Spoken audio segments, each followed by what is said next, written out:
তিনি শ্রদ্ধাভাজন মহান পীর, শ্রদ্ধাভাজন মহান, তিনি একজন ওলি, এতে কোনো সন্দেহ নাই। আমরা আমাদের ক্ষুদ্র জ্ঞানে যদি বিষয়টিকে পর্যালোচনা করি তাহলে আমরা দেখতে পাবো এই উপমহাদেশে যিনি হাদিসের খেদমত করে মানুষের কাছে আল্লাহর দ্বীন প্রকাশ করেছেন তিনি হলেন হযরত শাহ ওলিউল্লাহ মুহাদ্দিস দেহলভী রহমাতুল্লাহ আলাইহি। এই বাংলার জমিনের মধ্যে এমন কোন মুহাদ্দিস নেই যে মুহাদ্দিসের হাদিসের সনদ শাহ ওলিউল্লাহ মুহাদ্দিস দেহলভী রহমাতুল্লাহ আলাইহির বাইরে। সম্মানিত সুধী, শাহ ওলিউল্লাহ মুহাদ্দিস দেহলভী রহমাতুল্লাহ আলাইহি তিনি যেমন ছিলেন নামে ওলি আল্লাহ, তিনি কাজে ছিলেন কি ওলি আল্লাহ। তার বেলায়েত ছিল এমন যে তিনি কোনো মানুষকে যখন চোখে দেখতেন ওই মানুষের পুরো সিনপসিস, তার মূল রূপটা তার চোখের সামনে চলে আসত। এবং এই কারণে তিনি মুখের উপরে পর্দা করে চলাফেরা করতেন। শাহ ওলিউল্লাহ মুহাদ্দিস দেহলভী রহমাতুল্লাহ আলাইহি একদিকে যেমন ছিলেন মুহাদ্দিস, আরেকদিকে তেমন ছিলেন তিনি বড় মাপের দরবেশ। দুটোই ছিল সমান। জগতের মধ্যে হাদিস বিশারদ হওয়ার পাশাপাশি তিনি দরবেশও ছিলেন। আমরা যদি আরেকটু পেছনে তাকাই তাহলে পৃথিবীর মধ্যে এমন কোন মুহাদ্দিস খুঁজে পাওয়া যাবে না যিনি দরবেশ ওলিয়া উলিয়ার ভূমিকা পালন করেন নাই। আমরা বিশেষ করে চার মাযহাবের ইমাম, ইমাম আবু হানিফা, ইমাম শাফি, ইমাম মালিক, ইমাম আহমদ বিন হাম্বল, নিঃসন্দেহে তারা ছিলেন বড় বড় মাপের এক একজন ব্যক্তি। এই ব্যক্তিবর্গ তাদের জীবনের কর্মকাণ্ডগুলো দেখে, তাদের ভাষা পরিভাষাগুলোকে যদি শোনা যায় তাহলে দেখা যাবে যে তারা তাদের জীবনের ভেতরে একটি সমন্বয় সাধন করেছে শরীয়ত এবং মারিফত। বলুন শরীয়ত এবং মারিফত। শুধু টুপি আর দাড়ি আর পোশাকেই তারা এই পৃথিবীতে নিজকে প্রকাশ করেন নাই, বরং এর ভেতরে এক আধ্যাত্মিক বিশাল শক্তিকে তারা সঞ্চয় করেছিলেন এবং সেই সঞ্চিত শক্তির আলোকে এই পৃথিবীর মাটিতে আল্লাহর দ্বীন প্রচার করতে গিয়ে তাদের অস্ত্র ব্যবহার করতে হয়। সম্মানিত সুধী, হযরত শাহ ওলিউল্লাহ মুহাদ্দিস দেহলভী রহমাতুল্লাহ আলাইহি ছিলেন ঠিক এত বড় মাপের একজন ওলি যে চোখ দিয়ে কোনো মানুষের দিকে তাকালে সেই মানুষটার ভেতরে কি আচরণ আছে, এই মানুষটি কোন পর্যায়ে, সে গুনাহগার, পাপী, না সে একজন অপরাধমুক্ত নেককার মানুষ, এই বিষয়টি তার চোখের সামনে ধরা পড়ত। এই জন্য তিনি পর্দা করে চলতেন যাতে করে তার চোখে এই জিনিসগুলো না আসে। শাহ ওলিউল্লাহ মুহাদ্দিস দেহলভী রহমাতুল্লাহ আলাইহি তিনি ছিলেন আমাদের ভাষায়, মুহাদ্দিসিনের ভাষায় একজন তাবী মানুষ। মসজিদে বসে তিনি কিতাব লিখতেছিলেন। কিতাব লিখতে গিয়ে একটি সাপ সামনে দিয়ে যাচ্ছিল। শাহ ওলিউল্লাহ মুহাদ্দিস দেহলভী রহমাতুল্লাহ আলাইহি পকেট থেকে চাকু বের করে সেই সাপটার উপরে আঘাত করলেন, সাপটি মারা গেল। সাপের মৃত্যুর পরপরই দেখা গেল যে পুলিশ কনস্টেবল, ওসি, দারোগা মসজিদের দুয়ারের কাছে উপস্থিত। মসজিদের ভিতরে প্রবেশ না করে বাইরে থেকে বলছে, আপনি হুজুর আপনি বেরিয়ে আসেন, কেননা ইসলামের আইন হচ্ছে মসজিদে হারাম এলাকায় যদি কেউ প্রবেশ করে তাহলে সেখানে কোনো অপরাধী প্রবেশ করলেও তাকে দেখে বের করা, তাকে ভেতরে গিয়ে অ্যারেস্ট করা এটা যাবে না, বরং তাকে দেখে বের করতে হবে অথবা তার খাবার বন্ধ করে দিতে হবে।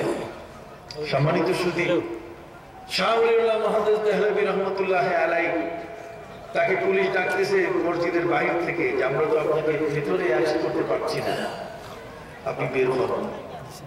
বড় মাপের আল্লাহর ওলিরা হলেন ফাইন্নাহুম সাতু আলাইনা বিকাসরাতিল ইলমি ওয়াল মুরাকাবাতি ওয়া উলুমিল হিম্মা ওয়ার রাগবা।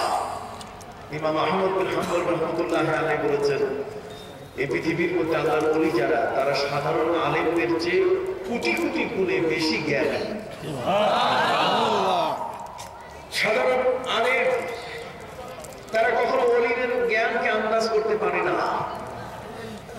ভাইরা আমার, এই জন্য হযরত ইমাম ফখরুদ্দিন রাজি রহমতুল্লাহি আলাইহি পীরের দরবারে গেছিলেন। হযরত শাহ ওলিউল্লাহ মুহাদ্দিস দেহলভী রহমতুল্লাহি আলাইহি পীরের দরবারে গেছিলেন। হযরত ইমাম আবু হানিফা রহমতুল্লাহি আলাইহির মতো ব্যক্তি তিনি বলেন, মা রাআইতু ফি বাগদাদ আফদাল মিন আতা, বাগদাদের জমিনে আমি আতার চেয়ে বড় বুজুর্গ দেখি নাই। ভাইরা আমার, এই জগতের মধ্যে যত বড় মুহাদ্দিস বলেন আমি বলবো ইমাম আহমদ বিন হাম্বল রাহমাতুল্লাহি আলাইহি যার 9.5 লক্ষ হাদিস মুখস্থ ছিল, কোন কোন বর্ণনায় বলা হয় প্রায় 12.5 লক্ষ হাদিস তার মুখস্থ ছিল।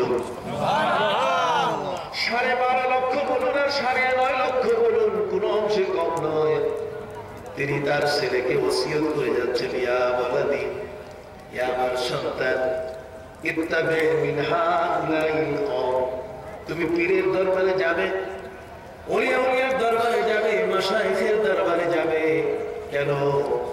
ফাইন্নাহুম সাদু আলাইনা বিকাসরাতিল ইলমি, আমার 9.5 লক্ষ হাদিস মুখস্থ আছে ঠিক, কিন্তু ওলিয়া ওলিয়া যারা তাদের জ্ঞান আমার চেয়েও বেশি। ফাইন্নাহুম সাদু আলাইনা বিকাসরাতিল ইলমি, ওলিয়া ওলিয়া পীর মাশায়েখের জ্ঞান অনেক বড়। কেন বড়? তিনি কারণ বলেছেন, একটি হলো তাদের জ্ঞান বড়, আরেকটি হলো ওয়াল মুরাকাবাতে, তারা চক্ষু বন্ধ করে আল্লাহর আরশ পর্যন্ত দেখতে পান। তাদের চোখের পাওয়ার এত বড়, পৃথিবীর এক প্রান্ত থেকে আরেক প্রান্ত তারা দেখতে পান। বড় পীর আব্দুল কাদের জিলানী রাহমাতুল্লাহ আলাইহির দরবারে নবদম্পতি হাজির হয়েছে। যুগ পেরিয়ে গেছে 12টি বছর, তাদের ঘরে কোনো সন্তান জন্ম নেয় নাই। দুজনে মিলে বড় পীর আব্দুল কাদের জিলানী রাহমাতুল্লাহ আলাইহির কাছে এসে দোয়ার আবেদন জানালেন যে হুজুর, আপনি আমাদের জন্য দোয়া করুন। কি বলেন?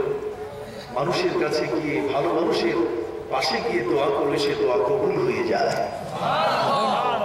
ইমাম শাফি রাহমাতুল্লাহ আলাইহি তিনি বলেন, আমার জীবনের কোন দোয়া যখনই আমি মনে করতাম এটা কবুল হওয়া প্রয়োজন, ইমাম শাফি রাহমাতুল্লাহ আলাইহি বলেন, আমি ফিলিস্তিন থেকে ইরাকে ইমাম আবু হানিফা রাহমাতুল্লাহ আলাইহির কবরের পাশে চলে আসতাম। ইমাম আবু হানিফা রাহমাতুল্লাহ আলাইহি কবরবাসী একজন মানুষ। ইমাম শাফি রাহমাতুল্লাহ আলাইহি বলেন, আমার জীবনে এমন কোন দোয়া নাই যে দোয়াটি ইমাম আবু হানিফার কবরের পাশে দোয়া করে আল্লাহর দরবারে কবুল হয় নাই। আল্লাহর দরবারে তার পাশে, তার কবরের পাশে এসে দোয়া করার কারণে সে দোয়াটি কি হয়েছে? কবুল হয়েছে। হাদিস শরীফের মধ্যে এসেছে, আসমানের যখন বৃষ্টি হতো না, অনাবৃষ্টি যখন দেখা দিত, লু হাওয়া হতো, আমার নবীজির চাচা হযরত আব্বাস রাদিয়াল্লাহু তাআলা কে মাঝখানে বসাই দিয়ে সাহাবায়ে কিরাম দোয়া করতেন,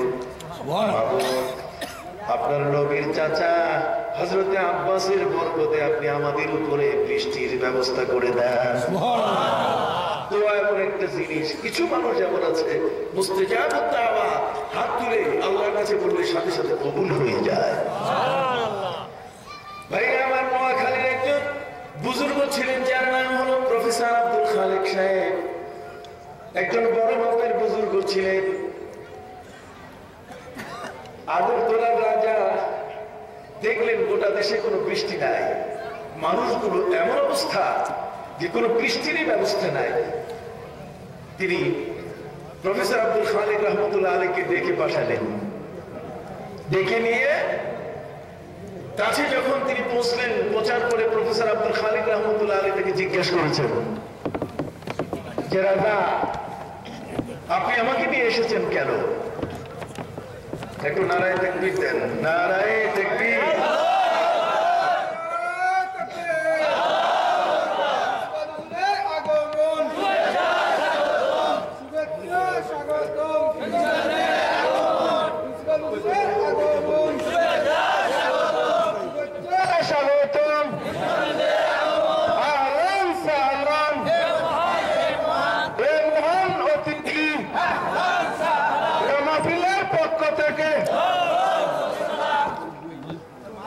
হাজিরিন, সকলেই বলুন আলহামদুলিল্লাহ। এদেশের একজন প্রখ্যাত আলেমে দ্বীন মৌলভীবাজার টাউন কামিল মাদ্রাসার অধ্যক্ষ আজ আমাদের মাঝে উপস্থিত। সকলেই বলুন আলহামদুলিল্লাহ। আমিও ঢাকা থেকে এসেছি এ কারণে যে আমারও ভিতরে আগ্নেয়গিরির উৎকীর্ণ শুরু হয়েছে। যে আজ আমাদের কাছে যে সকল ওলিয়া উলিয়ার অবদান, যাদের মাধ্যমে উপমহাদেশের মুসলমানরা আল্লাহর পথ চিনেছে, তাদেরকে যদি কেউ গালি দেয় তাহলে তেঁতুলিয়া